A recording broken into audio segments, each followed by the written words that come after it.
बहुत स्वागत है आपका। इस वीडियो में मैं बात करूंगा ईएससी यानी कि इंजीनियरिंग सर्विसेज एग्जामिनेशन 2022 में जो है वो कैसा आप सभी को ओबीसी सर्टिफिकेट लगेगा और ओबीसी सर्टिफिकेट के बेसिस पे आप सभी को रिजर्वेशन कैसे मिलेगा।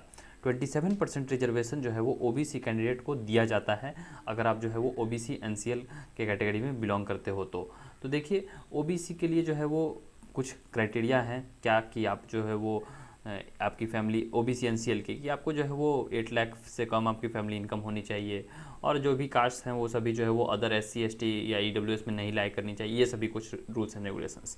तो अगर आप जो है वो कंफर्म्ड है कि आप ओबीसी में लाई करते हो और ओबीसी एनसीएल अगर आपके फैमिली की इनकम जो है वो 8 लाख से कम है तो आप जो है वो ओबीसी एनसीएल का बेनिफिट उठा सकते हो। मीन्स आपको जो है वो 27% रिजर्वेशन का बेनिफिट मिलेगा। उससे पहले इस वीडियो में मैं क्या क्या जो है वो पॉइंट्स डिस्कस करने वाला हूँ वो देख लेते हैं। तो देखिए अभी जैसे इंट्रोडक्शन वो तो हो चुका है और क्रूशियल डेट जो कि बहुत इंपॉर्टेंट है जानकारी इसकी, validity, extra information, format, certificate नहीं है तो आप कैसे ले सकते हो, अगर वैलिड सर्टिफिकेट नहीं होगा तो क्या होगा, प्रोविजनल और क्लियर क्या होता है और स्टेट एंड सेंट्रल गवर्नमेंट का क्या खेल है और कुछ बोनस टिप्स। सभी पॉइंट्स को मैं डिस्कस करूँगा तो इसलिए अंत तक देखें। ओके, तो उसके बाद देखिए बात करते हैं कि अभी जो है वो इंट्रोडक्शन तो हो चुकी, उसके बाद जो है बात करते हैं क्रूशियल डेट की। तो क्रूशियल डेट क्या होता है, जो last date of form filling होता है उसी को जो है वो क्रूशियल डेट कहते हैं। मीन्स आपका फॉर्म किस दिन तक फिल होगा तो वो देखिए यहाँ पे लिखा हुआ है कि लास्ट डेट कब है, 12/10/2021। ओके, तो 12/10/2021 तक ही जो है वो लास्ट डेट है, यही आपका क्रूशियल डेट माना जाएगा और आपका जितना भी सर्टिफिकेट्स है वो इसी दिन तक रेडी हो जाना चाहिए। ओके, ऐसा आपको जो है वो ऑफिशियल नोटिफिकेशन के पीडीएफ में मिल जाएगा। एक बात का ध्यान रखें कि अगर एक कैंडिडेट जो है वो एक बार कोई भी जो है वो कैटेगरी चूज़ कर लिए तो वो बाद में जो है वो चेंज नहीं कर सकते हैं। यहाँ पे देखिए, once a candidate has chosen a reserve category no request shall be entertained for change to other reserve category. Means अगर आप एक बार गलती से ईडब्ल्यूएस चूज़ कर लिए, अगर आप सोच रहे हैं कि ओबीसी में कन्वर्ट कर लूँ, ऐसा नहीं होगा। ओके, और आप जो है वो रिज़ल्ट के बाद में कुछ भी जो है वो क्लेम नहीं कर सकते कि जो है वो आपने जो है वो गलत दे दिया या फिर ये सभी चीज़ें। ओके, तो आप बहुत बारीकी से फॉर्म को फिलअप करें और चीज़ों को सोच समझ के देखिए। अगर आप जो है वो SC ST PWD EWS जो भी हो, ओके, आप जितने भी रिजर्व कैटेगरी हैं अगर किसी का भी जो है वो आप बेनिफिट उठाना चाहते हैं तो आपके पास जो देखिए यहाँ पे लिखा गया हुआ है कि आपका जो सर्टिफिकेट है, ओके, यहाँ पे इस लाइन को पढ़िए ध्यान से कि वो लास्ट डेट से पहले तैयार होना चाहिए। ओके, ड्यू डेट क्या होता है, जो कि लास्ट डेट, क्रूशियल डेट सब एक ही बात है। तो आपका for such benefits these certificate should be dated, okay, earlier than the due date, मतलब उन पे जो डेट होना चाहिए वो पहले का होना चाहिए। तो अब आप सोच रहे होगे कि मेरे पास 2014 का है, ओके, सर्टिफिकेट, क्या वो वैलिड होगा? तो देखिए 2014 बहुत पुराना हो गया। आप अगर रिसेंट बनवा सकते हो तो जितना जल्दी हो सके आप बनवा लो। ओके, क्योंकि बहुत ज़्यादा पुराना सर्टिफिकेट अलाउड नहीं रहता है। हार्डली जो है वो 3 साल तक आपका प्रीवियस सर्टिफिकेट अलाउड रहता है। मीन्स अगर 2021 में अगर आप अभी हो तो 2020 और 2019, ओके, तो 2019 के बाद कहीं आपके पास सर्टिफिकेट रहे तो आपको कोई भी इशू नहीं होगा। लेकिन अगर आपके पास 2017, 16, 15 बहुत पहले का है तो थोड़ा प्रॉब्लम हो सकता है। ओके, हार्डली 3 साल तक जो है वो आपको दिया जाता है कि 3 साल तक जो है आपका सर्टिफिकेट बन जाए। ओके, उसके बाद जो है वो आपको इशू हो जाती है कि प्रॉब्लम हो जाएगी। तो इस वजह से आप जो है वो सर्टिफिकेट बहुत जल्दी बनवाने का कोशिश करें। फॉर्मेट ये सभी भी मैं आपको दिखाऊंगा कैसा फॉर्मेट होता है। ओके, तो अब जो है वो फॉर्मेट की बात करते हैं। तो देखिए ये जो है वो फॉर्मेट है, ऑफिशियल फॉर्मेट। आपको यहाँ पे देखिए, form for applying certificate to be produced by other backward classes for appointment of post under government of India. तो इसमें जो है वो आपकी बेसिक डिटेल्स यहाँ पे ध्यान दें कि 2 फॉर्म आती है ओबीसी एनसीएल की। एक है यहाँ अपॉइंटमेंट टू पोस्ट और एक है एडमिशन वाला। तो दोनों अलग अलग है। आप अपॉइंटमेंट टू पोस्ट वाला फिलअप करें, एडमिशन वाला फिलअप ना करें। ओके, क्योंकि कभी कभार जो है वो आपको ऑफिस में जो है वो एडमिशन वाला दे दिया जाता है या तो उस केस में थोड़ी प्रॉब्लम हो सकती है। यहाँ पे आपका बेसिक नेम एंड डिटेल्स हो गया, यहाँ पे आप आपके पापा का नाम हो गया, यहाँ पे आप जो है वो आपका एड्रेस हो गया, ओके, आप कहाँ से बिलोंग करते हो, और यहाँ पे जो है वो आपका कास्ट हो गया कि आप कौन से कास्ट से हो। और यहाँ पे देखिए एक रिजोल्यूशन नंबर है। तो रिजोल्यूशन नंबर क्या होता है और यहाँ डेटेड। तो आप ये मत समझ लेना ना कि रिजोल्यूशन नंबर में जो है कुछ अदर फिल होगा और डेट में जो है वो जिस दिन सर्टिफिकेट बन रहा है वो डेट होगा, नहीं ऐसी बात नहीं है। ओके, डेट कौन सा होता है और रिजोल्यूशन नंबर कौन सा होता है?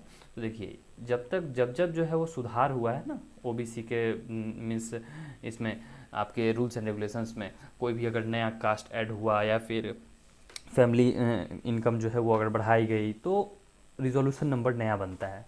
तो 1993 से जो है वो आपका पहला जो है वो रिजोल्यूशन नंबर आपको यहाँ दिखाई देगा। ओके, ये वाला आप देखेंगे तो 1993 में जो है ये फर्स्ट है। ओके, और जैसे ही मैं नीचे आता हूँ तो जो रिसेंट है वो 2014 में अमेंड हुआ है, तो यही जो है वो रिसेंट है और आपको जो है वो यही वाला सर्टिफिकेट डलवाना है। मतलब कि अगर आप रिजोल्यूशन नंबर डालेंगे तो ये वाला रिजोल्यूशन नंबर हो गया और ये जो है वो बगल में जो डेटेड था तो वो यहाँ पे ये वाला होगा। ओके, तो इन सभी में से आप चाहे तो कोई भी कर सकते हैं, मीन्स 1993 वाला भी चलेगा, लेकिन आप रिसेंट वाला जो है वो फिलअप करवाएं। ओके, ये जो है ना रिसेंट वाला NO.2015/5/2011/BC सॉरी हाइफन और ये, तो आपको ये वाला जो है वो फिलअप करवाएं 22 नंबर में जो लिखा हो गया हुआ है और डेटेड में यहाँ पे। तो जो फॉर्मेट में आपको दिखा रहा था, ओके, यहाँ पे जो फॉर्मेट में आपको दिखा रहा था तो उसमें रिजोल्यूशन नंबर में यही वाला फिल करें तो आपको कोई भी इशू नहीं होगी। यहाँ पे रिजोल्यूशन नंबर है। ओके, और यहाँ पे डेटेड में हो जाएगा तो 2014 वाला जो भी डेट था। तो फिर यहाँ पे जो भी आपके जो है वो डिवीज़न डिस्ट्रिक्ट से बिलोंग करते हो, कौन से स्टेट से बिलोंग करते हो, ये हो गई। डिस्ट्रिक्ट मजिस्ट्रेट या फिर डिप्टी कमिश्नर जरूरी नहीं है सिर्फ आप डीएम से या फिर डिस्ट्रिक्ट कमिश्नर से ही, डिप्टी कमिश्नर से ही बनवाओ, सीओ लेवल से भी चलेगा, डीएम से भी चलेगा, एसडीएम से भी चलेगा, एसडीओ से भी चलेगा। ओके, लेकिन तहसीलदार से नीचे का आप ना बनवाएं। ओके, सबसे अच्छा है कि आपको जो फॉर्मेट है उसमें डीएम का है तो डीएम लेवल का बना हुआ है तो ठीक है, नहीं बना हुआ है तो आप सीओ लेवल का भी बनवा सकते हो, क्योंकि सीओ लेवल का बनवाना आसान होता है डीएम लेवल के कंपैरेटिवली। ओके, एसडीएम लेवल का डीएम लेवल के भी कंपैरेटिवली बनवाना आसान होता है। तो आप जो है वो देख लो अपना कि आप कौन सा पहले बनवा सकते हो, और ज़रूरी नहीं कि सब कुछ जो है वह आपका ऑफलाइन ही बना हो, ऑनलाइन अगर रहेगा तब भी वैलिड है। स्टूडेंट्स के पास ज़रूरी नहीं कि सभी के पास जो है वो ऑनलाइन ही सभी स्टेट में बनती हो, तो ऑफलाइन भी होगा तो चलेगा, लेकिन जो डिटेल्स हैं वो सभी होनी चाहिए, सर्टिफिकेट नंबर, डेट, ये सभी होनी चाहिए। ओके, फर्जीवाड़ा नहीं होना चाहिए। मैं आपको जो है वो एक सैम्पल दिखाता हूँ कि कैसा जो है वो सर्टिफिकेट बनता है। तो एक स्टूडेंट का जो है वो यहाँ पे आपको दिखाई दे रहा होगा, तो ये जो है वो उत्तर प्रदेश का है। ओके, उत्तर प्रदेश का, तो यहाँ पे देखिए फॉर्मेट से आपको मैच खाएगी। यहाँ पे फॉर्म ऑफ अप्लाइंग वाला यहाँ पे है। ओके, और यहाँ पे जो है वो दिनांक जारी मीन्स जिस दिन जो है वो आया डेट यहाँ पे लिख दिया गया, और यहाँ पे जो है वो आपका सर्टिफिकेट नंबर ये सभी रहता है। तो हर स्टेट में अलग अलग बनता है। ओके, यूपी का है ये, यहाँ पे आपका फॉर्म का ये जो फ़ोटो हो गया, यहाँ पे आपकी बेसिक डिटेल्स। अब देखिए यहाँ पे रिजोल्यूशन नंबर क्या लिखा हुआ है, 1993 वाला है। ओके, देख रहे हो ना आप कि 1993 10 सितंबर 1993।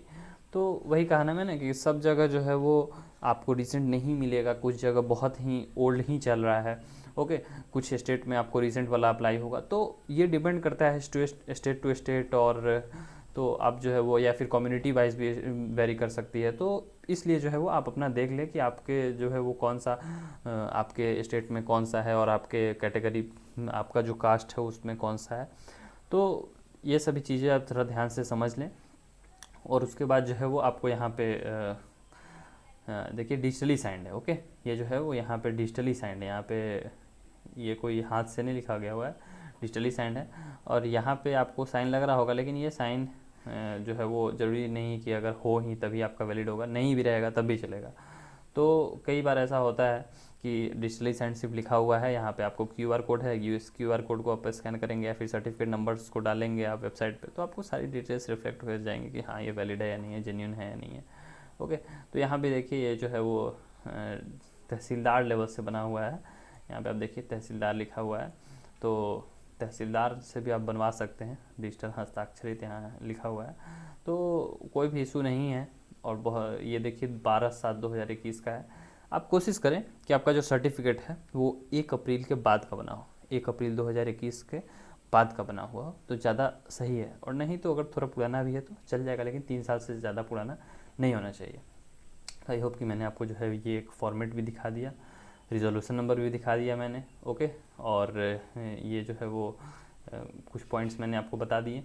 कुछ एक्स्ट्रा इन्फॉर्मेशन भी बता दिया कि आप जो है वो गलती ये सभी ना करें। देखिए, अगर आपके पास वैलिड सर्टिफिकेट नहीं होगा तो क्या होगा, तो सर्टिफिकेट नहीं होगा वैलिड तो सीधी सी बात है, आपको जो है वो कैंडिडेचर कैंसिल होगा अगर आप जो है वो कम मार्क्स लाए हो। लेकिन अगर आप ज़्यादा मार्क्स लाए हो तो कुछ चांस रहती हैं कि आपको जो है वो EWS, अगर आपको OBC नहीं है तो आपको जनरल में कन्वर्ट किया जाए। लेकिन ऐसा जो है वो पहले होता था, अब से जो है इन्होंने बंद कर रहा है, तो आपको प्रॉब्लम हो सकती है थोड़ी।